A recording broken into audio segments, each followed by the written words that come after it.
भक्त देवदास और श्री विष्णु की अदृश्य लीला।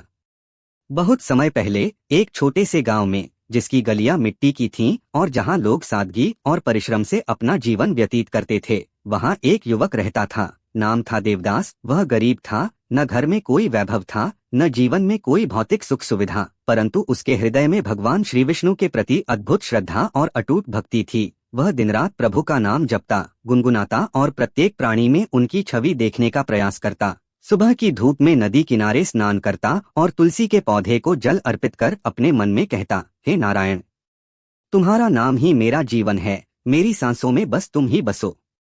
देवदास के जीवन में गरीबी की वजह से अनेक कठिनाइयां थीं। खाने को अक्सर पर्याप्त अन्न नहीं मिलता, कपड़े फटे और साधारण थे, पर उसकी पत्नी सुमित्रा और छोटे पुत्र गोविंद के साथ उसका प्रेम और विश्वास कभी कम नहीं हुआ। सुमित्रा उसका साथ देती। जब घर में अन्न की कमी होती तो शांत मन से कहती, स्वामी, जब भगवान हमारे साथ हैं, हमें किसी चीज की चिंता नहीं करनी चाहिए। देवदास मुस्कुराते हुए हमेशा उत्तर देता, देवी, जो कुछ भी हमारे पास है वही प्रभु का आशीर्वाद है, और जो नहीं है वह भी उनके हाथ में है।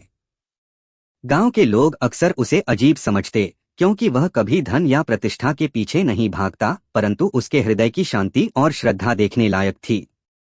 एक दिन गांव के मंदिर में विशेष पूजा का आयोजन हुआ, जहां अमीर लोग सोने चांदी के थालों में मिठाई, फूल और द्रव्य लेकर आए, और देवदास अपने खाली हाथों से मंदिर पहुंचा। उसने देखा कि लोग भव्य वस्तुएं चढ़ा रहे हैं, तो उसका मन थोड़ा व्यथित हुआ, पर उसने सोचते हुए अपने गहनों और वस्त्रों की ओर नहीं देखा, बल्कि जमीन से उठा एक साधारण तुलसी दल लेकर दोनों हाथों में जोड़कर कहा, हे नारायण, मेरे पास कुछ नहीं, पर मेरा हृदय केवल तुम्हारे प्रेम से भरा है, इसे अपने चरणों में स्वीकार कर लो।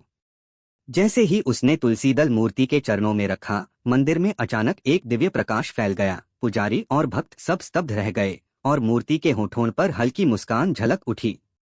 उस समय देवदास ने महसूस किया कि भगवान ने उसकी निष्ठा को स्वीकार कर लिया है, और मंदिर में एक दिव्य वाणी सुनाई दी, मैं वस्तु नहीं, भावना देखता हूँ, जो मन से देता है वही सच्चा भक्त है।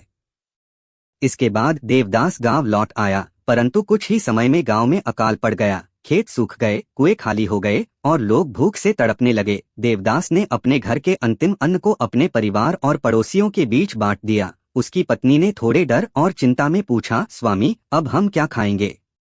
देवदास मुस्कुराया और बोला, देवी, प्रभु जो किसी के पेट को भरते हैं वही हमारे जीवन की चिंता भी उठाएंगे। उसी रात दरवाजे पर किसी ने दस्तक दी। बाहर देखा तो एक वृद्ध साधु खड़ा था, धूल से भरे वस्त्र, लेकिन चेहरे पर दिव्यता झलक रही थी। साधु बोले, बेटा, 3 दिन से भूखा हूँ, क्या कुछ भोजन मिलेगा?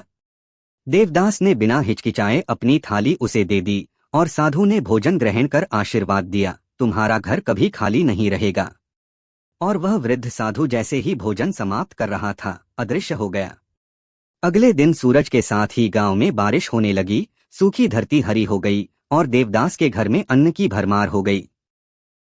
गांव के लोग इसे देखकर आश्चर्यचकित थे, और पुजारी ने पूछा, देवदास, यह चमत्कार कैसे हुआ? देवदास शांत स्वर में बोला, जो भूखा हमारे द्वार पर आता है वही प्रभु के रूप में आता है, और उनकी सेवा से ही ईश्वर का प्रसाद हमारे जीवन में आता है। इसके बाद देवदास ने गांव में अन्न भंडार खोला, जहां कोई भी भूखा आता और भोजन पाता, और जितना अन्न बांटा जाता वह दुगना लौट आता।